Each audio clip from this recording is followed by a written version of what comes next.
So si Abante, kung makapal talaga mukha nito, dahil panakip-butas ka dyan, oy. Ha? Hindi ka panalo, talunan ka. Abante, talunan ka. Anong kinakayan-kayanan mo yung mga babaeng pinapatawag mo dyan sa house? Diba ba? Kung ako dito, hindi ako upo kasi nakakahiya eh. Kung bakit sa babae, ito, parang nawala yung boyfriend, pinangpalit lang to. No. Panakip-butas eh. Kasi yan ang papel mo dyan sa Congress, Abante. Panakip-butas. Mahiya ka, huwag kang umupo. Diba? Isipin mo ang problema, citizenship. Citizenship, maglalabas ko ng sama loob. Citizenship ng kalaban mo. Hindi ka naman siguro, nagpapastor-pastor ka, hindi ka naman siguro tanga. Eh, isipin mo, citizenship ang problema. Eh, bakit si Erwin Tulfo hindi pinansin?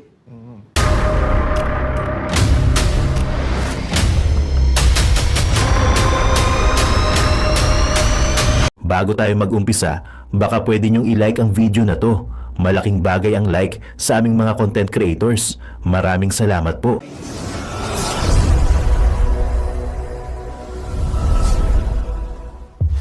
Matapos pinawalang bisa umano ng COMELEC ang Certificate of Candidacy ang binoto ng taong bayan at nanalo sana sa pagka-Manila 6th District Representative na walang iba kundi si Joey Chuaoy na kilalang inendorso ni Vice President Sara Duterte noong araw ng halalan. Ngunit laking gulat ng taong bayan matapos idiniklara ng COMELEC na nalo ay si Benny Abante bilang 6th District Representative ng Maynila. Ngunit tilang sadyang ang lahat lang pala ng ito ay isa di umanong bangungot na pangarap lamang dahil Korte Suprema tila sinampal ng katotohanan ng COMELEC at si Benny Abante matapos naglabas ito ng desisyon at hinatulan na ibinasura ang second place rule sa election na hindi maaring iproklama ang kandidatong pumangalawa sa halalan sakaling madiskwalifika o mawala ng bisa ang kandidatura ng nanalong kandidato. Gaano kaya katotoo ang balitang ito mga kababayan? Ating alamin. Pero bago ang lahat, kung bago ka pa lamang sa aming channel, please huwag kalimutang mag-like, subscribe at i-click ang notification bell para mas maging updated ka palalo sa lahat pa ng bagong video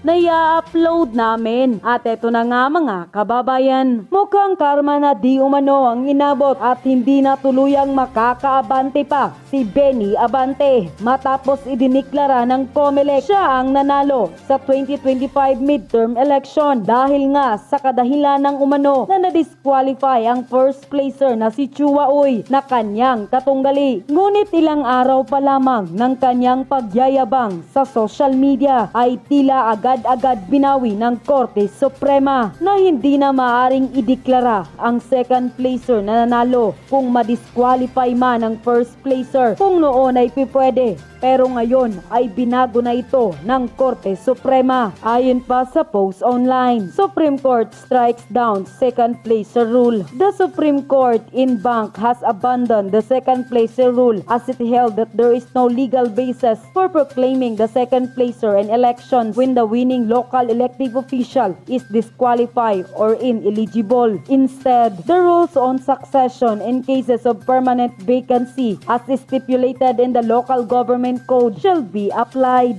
Idiniklara ng Korte Suprema na hindi maaaring iproklama ang kandidatong pumangalawa sa halalan ng second placer sakaling madiskwalipika o mawala ng bisa ang kandidatura ng nanalong kandidato. Ayon sa 37 pahinang desisyon na isinulat ni Associate Justice Samuel Gaerlan, walang batas na nagbibigay ng otorisasyon para sa proklamasyon ng second placer kaya dapat sundin ang rule on succession sa ilalim ng local government code. Binatikos ng Supreme Court ang second placer rule dahil nilalabag nito ang karapatang bumoto ng mamamayan at pumipilit sa kanilang ng leader na hindi pinili. Ayon naman sa pahayag ni Supreme Court Associate Samuel Gaerlan, and I quote, "The second placer rule laid down in Halusos Jr. has no legal basis. No law authorized the proclamation of the second placer in the election in case the candidate who received the most vote is disqualified or turned out to be ineligible. The second placer rule undermines the people's choice in every election, and it's repugnant to the people constitution constitutional right to suffrage, the court cannot impose upon the electorate to accept as their representative the candidate whom they did not choose in the election. Unquote. Kaya tanong tuloy ng taong bayan, papaano na Pastor Benny Abante? Hindi ka pa pala maaring iproklama bilang kongresista sa inyong distrito ng Maynila dahil magiging labag ito sa ating konstitusyon dahil galing na mismo sa Korte Suprema ang desisyon at tahasang nagsabi ang Supreme Court Associate Justice. Komento pa ng ilan, mukhang kinarma na ito ngayon at tila napahiya dahil ang aga pa naman daw nitong nag-celebrate ngunit wala pa lang kasiguraduhan at matapos daw itong isinuka ng taong bayan ay tila ipinipilit pa rin ang kanyang sarili para sa asam-asam na posisyon na tila bangungot na lamang pala ang lahat ngayon. Ito si Abante, kung makapal talaga mukha nito. Dahil panakip butas ka dyan, oy. Ha? Hindi ka panalo, talunan ka. Abante, talunan ka. Anong kinakayan-kayanan mo yung mga babaeng pinapatawag mo dyan sa house? Diba ba? Kung ako dito, hindi ako upo kasi nakakahiya eh. Kung bakit sa babae, ito, parang ano, nawala yung boyfriend, pinangpalit lang to. No. Panakip butas eh. Kasi yan ang papel mo dyan sa Congress, Abante. Panakip butas. Mahiya ka, huwag kang umupo. Diba? Isipin mo ang problema, citizenship. Citizenship, maglalabas ko ng sama loob. Citizenship ng kalaban mo. Hindi ka naman siguro, nagpapastor-pastor ka, hindi ka naman siguro tanga.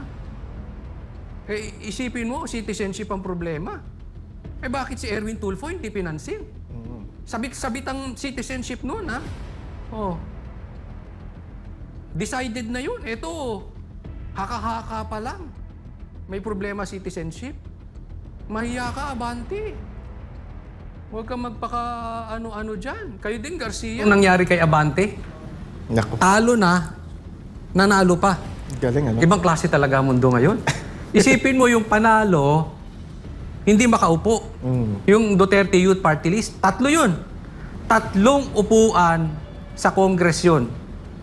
Panalo. Kung hindi ako nagkakamali, nasa 2.3 million, tama ba? 2.3 million ang boto nun. Hindi makakaupo.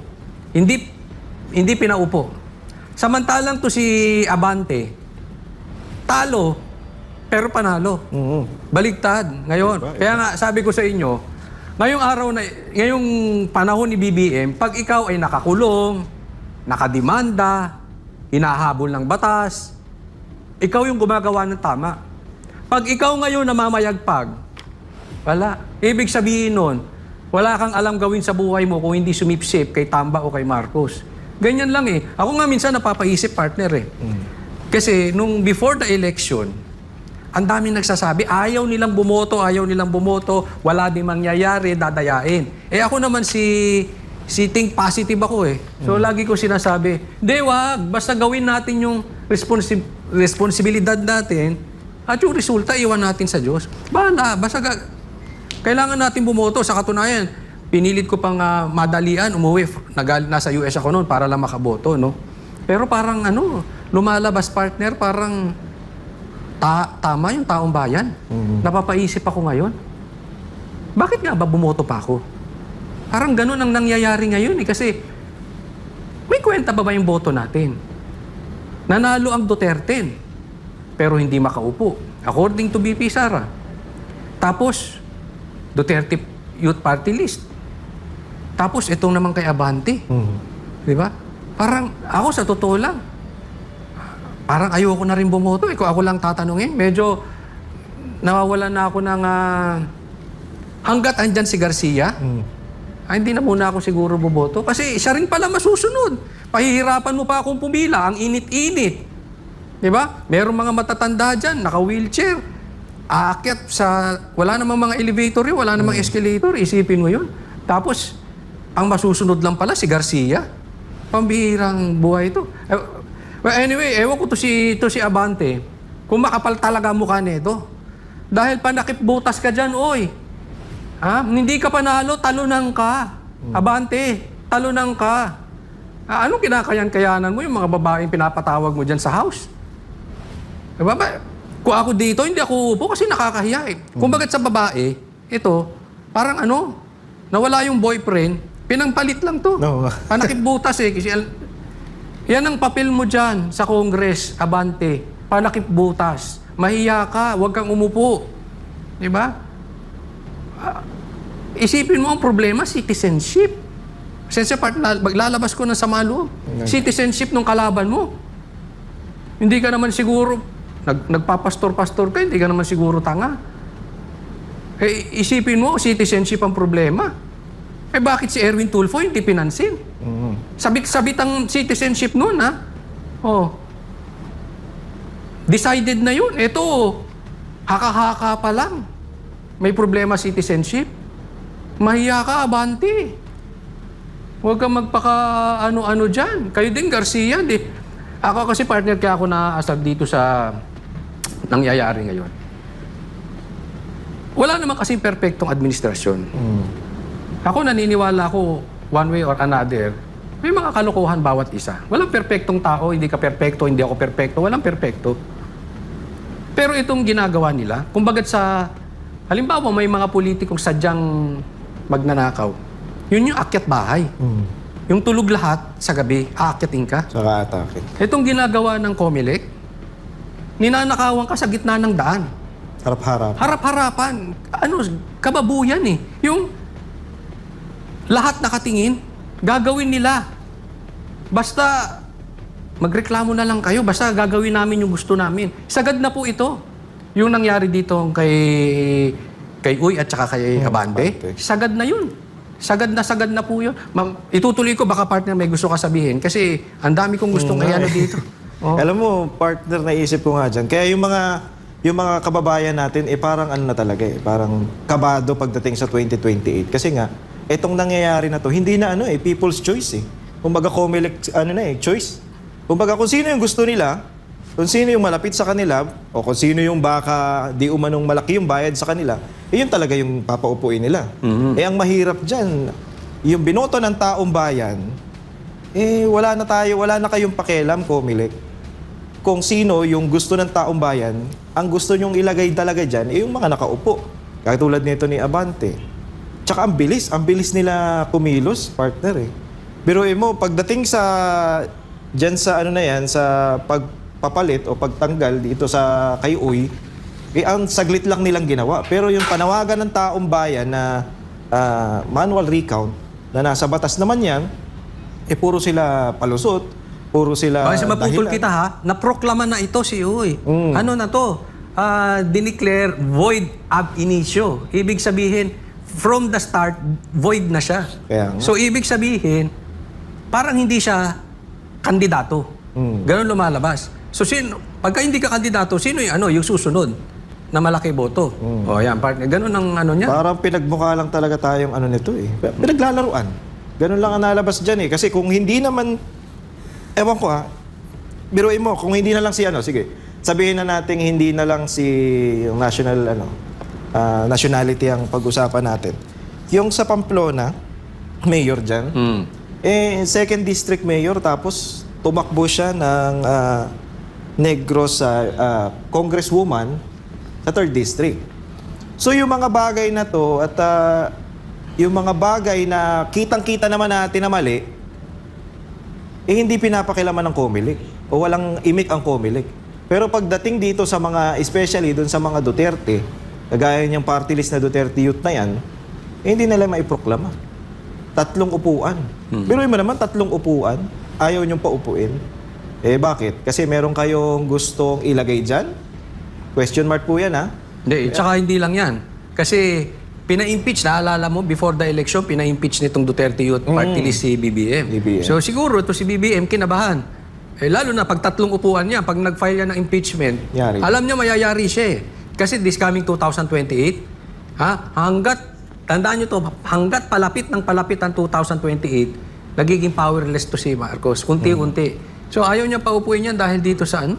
Kaya nagmumukha talagang sir eh. Nagmumukhang galing talaga sa kanya yung utos eh. Kasi, biruin mo naman, etong si Garcia, ano niya yan eh. Abogado niya yan pagdating dun sa dayaan na nangyari nung tumakbo siya ng Vice President. Ngayon, dayaan din na naman ang nangyayari. At dahil nga dun sa pag-file nung impeachment ni Marcos, malamang talaga kinabahan si Sir kasi malakas ang ano niya eh. Malakas ang pagkakataon na ma-impeach siya. Hindi kagaya ni BP Sara na si BP Sara kahit na mag-hearing dyan, malamang hindi talaga ma-impeach yan eh. Etong si Marcos, kitang-kita natin dahil sa trust rating pa lang, wala nang tiwala ang mga Pilipino sa kanya. O pwede talaga siyang ma-impeach. Kaya hindi niya, malamang sir, papatagalin talaga nila yan. Yang ano niyan, sila Duterte Youth, papatagalin nila yung hindi makaupo kasi nga para itong si Marcos umabot pa ng 2020. Hindi nila paupuin yan. Kasi alam naman nila pagka inireklamo yan, magtatagal eh. Ako may tanong lang ha. Tanong ko lang kasi meron dito tanong ko lang to kay Garcia. Huwag mo ako ipakulong ha kasi ganyan nangyari. Yung huling namin dito, kasamahan namin na si Ka Eric, nagtanong lang, pinako-contempt nyo. Diba? Tanong lang to, Garcia. Kasi may nababasa ako rito, pinadidisbar ka raw. Kasi nagpapabayad ka raw ng 300 million. Nako. Totoo ba to, Garcia? Para ipanalo mo? Umano na 300 million kapalit ang pagkapanalo. Pero isi-send ko sa iyo to kung gusto mo. Sabihin mo lang sa akin. Hindi ko pwede banggitin kung saan ko nakuha to kasi sa kabila ito eh. Pero pwede kong i-send sa iyo kung gusto mo. Pasabi ka lang. Kontakin mo ako dito sa SMN. Pwede kita interviewin. 300 million kapalit ng pagkapanalo. Di umano. Kinakasuhan ka ni ano ba to? Si Pisaras? Saras. Nagutom tuloy ako. Bigla ako sige, 300 million. Kapalit pagkapanalo ha. Grabe. Isipin mo kung 300 million at may katotohanan tong sinasabi, malaki to partner, 300 million. Kapalit pagkapanalo. Grabe. Magkano kaya yung talo na ipapanalo mo? Baka mas malaki pa. Naku, kung may katotohanan tong 300, malabo namang hindi totoo yun. Kasi hindi naman magsasalita yung mga yan kung wala silang Nagtatanong lang tayo. Tatanungin kita. Totoo ba ito, Garcia? At tanungin ko na rin yung taong bayan. Kayong mga nanonood dito, kung totoo ito at 300 ang hinihingi, magkano kayang hinihingi? Magkano kayang makukuha nito? Kung totoo, kay Abante. Or siguro sa boss niya. Kasi alam mo, may pakinabang to si Abante para Kasi ito sa mga quadcom, talagang ito nagpapaiyak ng babae ito. Oo nga. So talagang tagatahol ito si Abante. Tagatahol talaga to ni Tamba. Ni Tamba. So napaka-importante ito kay Tamba. Siguro akala niya pag gagana yung nito sa impeachment, no? Kasi matindi yung tinayong team ni BP Sara, mga dekalidad na abogado. Baka akala niya magagamit niya to si Abante sa impeachment, no? Wala yan kasi magaling niya lang yung mga tuwiran sa Quadcom kasi teritoryo nila. Pero pagka meron kasi sa Quadcom, siya abogado, siya na rin ang judge, siya na rin ang tagapagpakulong. Sila lahat eh. Siya na lahat. Pero pag dito may judges, mga senador, ay hindi kayang bayaran ni Tamba yun. Iba isip nun. Hindi pwedeng yung asta nito ni Abante. Hindi uubra yung asta nito sa Abante sa mga dekalidad na abogado, lalo't patas ang judges. Palagay ko lang magmumukha tong itong matanda na ito, magmumukha tong bata. Tsaka alam mo partner dyan magpapaiyak siya ng babae tapos pagkatapos nung Quadcom hearing, maglalapitan niya tapos magsusorry. Anong klase ka? Bakit mo pa Hindi kasi natakot siya noon. Talo na eh. Alam niyang matatalo siya. Tsaka parang alam ng taong, kaya natalo to eh. Kasi kitang-kita ng taong bayan kung paano siya gumalaw sa Quadcom. Sigaw lang siya ng sigaw. Alam mo yan, ganun lang siya ng ganun. Tapos, after nun, ang gusto niya lang palang mangyari, magsorry ka. Pag nagsorry ka, hindi kita ikukontempt. Power trip, no? Oo, ginagamit mo lang yung kapangyarihan mo dyan para lang gusto mo lang makarinig ng sorry. Nung hindi siya umubra doon kay Joey. Diba? Tapos lumapit. Bigla siya pa mismo lumapit doon. Tapos may pag-usap siya. Kasi manghihingi ka ng sorry. Nag-sorry lang yan kasi babae. Dahil ang optics nun, lalaki ka, tapos nagpapaiyak ka ng babae. So, siyempre, magsusorry ka dyan. Kung ang gumawa nun si Boss Dada, si Banat ba, magsusorry kaya yan? I don't think so. Hindi yan. Siyempre, iba lang ang dating kasi babae. So, kailangan siya But anyway, ano natin yun, ilabas. Ito naman is obviously, public knowledge naman to that importante kay Tamba itong mga to. Sa katunayan, yung anak nga niya na-discovery. Na-discovery lang ni Tamba yan, ginawa ng spokesperson ng camera. Saan lang niya na-discovery yan? Di ba, sumigaw-sigaw lang yan dahil binanatan niyan si Sarah dahil galit na galit. Di ba, pinakita niya nandidila yung tatay niya, yung picture. Di nagalit tong si Princess. Abay, galit, di kinuha. Ganyan po ka-importante ang abante kay Tamba. So, ano to? Doon lang tayo sa patas, Garcia. Bakit si Erwin Tulfo na may problema sa citizenship, nga kayo? Etong dito kay nag-decide kayo agad. Sa atin naman patas lang eh. Diba? Hindi naman tayo, halimbawa, ito nga, lagi kong binabanggit to sa vlog ko eh. Halimbawa, galit ako sa adik. Dapat pantay ang tingin mo, maka-Duterte, makapula, makadilaw, pag galit ka sa adik, galit ka sa adik. Kaya nga, nag-call out tayo ng drug test. Di ba, nagpa-drug test sila Pulong. Even yung mga kasamahan natin dito sa SME9 na yung Ipanaw, nagpa-drug test sila. Marami nagpa-drug test. Ibig sabihin, pantay. Bakit ang higpit nyo sa mga kandidatong alam nyo may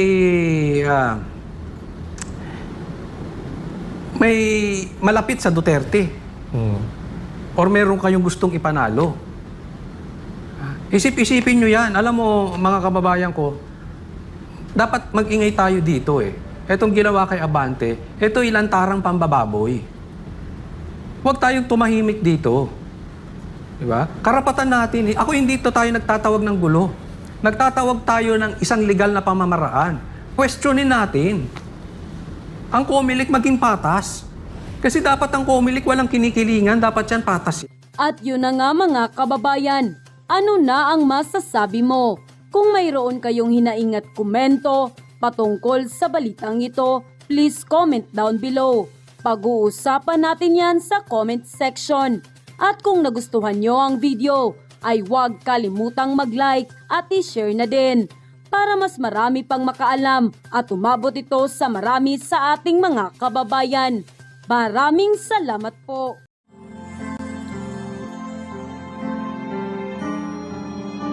Ano yung melody ng song? Ang bayan ko'y pinagpala pagkat sa amin pinigay ang isang biyaya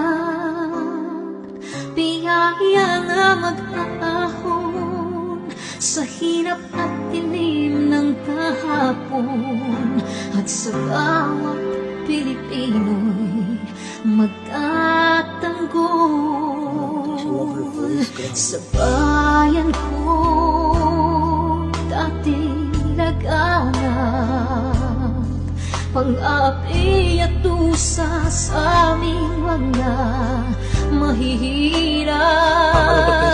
Ngunit ikaw ay dumating, sagot sa aming mga dalangin.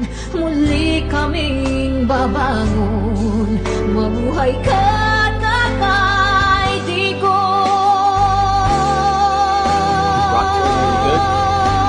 Ama, maraming salamat. Aming mga mata'y minuhulat, gawain ng masasamay iyong isiniwalat.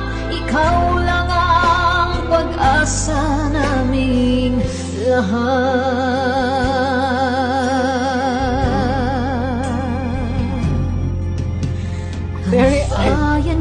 Minamatay niya ako, umiiyak ako. Pilipinas, muling makikilala at itataas. Katahimik ay maghahari sa ating puso'y mamamayani. Mga ngiti sa labi, di mapapawi.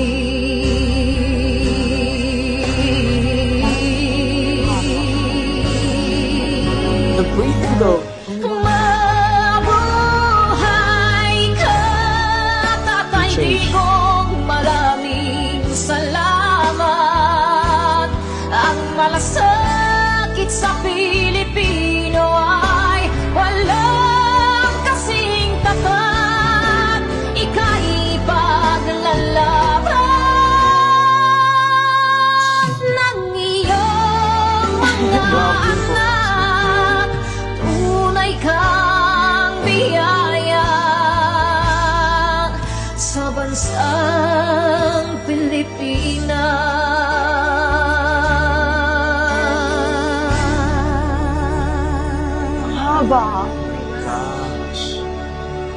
Irene Oikawa. Mabuti pa ang sardinas, may label. Eh tayo, wala. Nay, ito na yung bayad ko sa isa, ano? O, kunin mo yung isa. Isa muna, iyan, no? Tapos, isa pa, di ba? 4 dapat na sardinas, eh. O, yan. 3 na. Pang-4 na sardinas. O, okay na.